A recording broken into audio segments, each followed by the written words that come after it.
Next we're going to install the two motor control boards. The first one we can actually install just how the manual tells us to. So we'll do that one first. It's going to go right here. And you just attach it with two of these black rivets.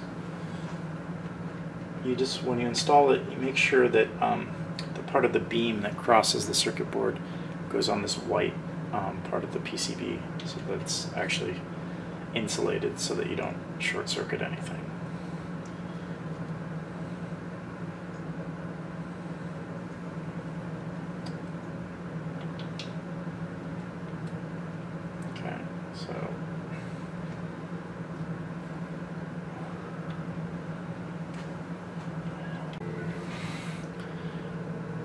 Okay, so we've got it on there, and then we're just going to push down to pop the rivets in.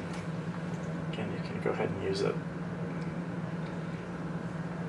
screwdriver if you want to pop them in.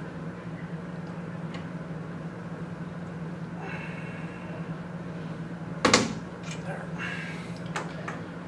Sometimes you have to use a bit of force.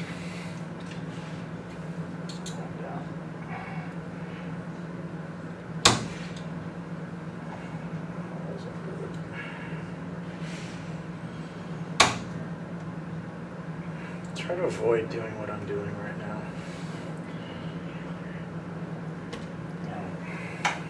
Okay. Alright.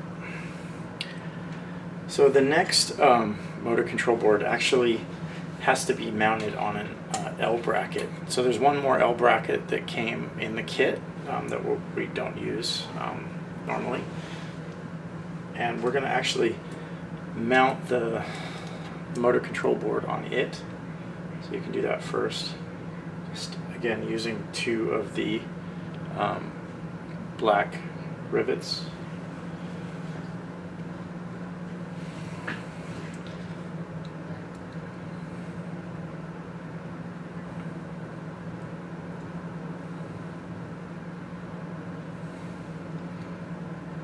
So just go ahead and pop those in.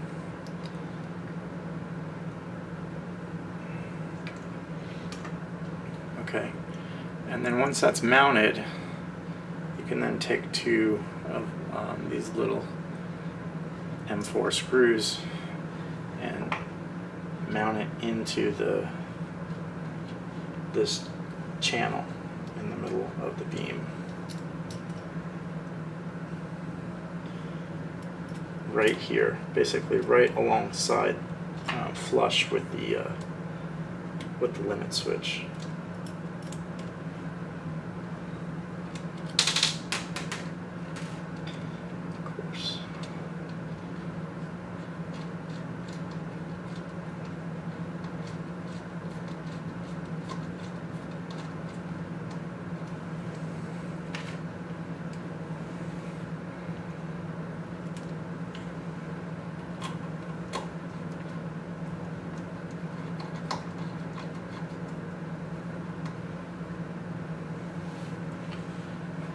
Okay, so that's your two motor control boards mounted. The last board we need to mount is this limit switch board. It's the RJ25 adapter board. And that's going to go right next to this board, essentially right here, right there.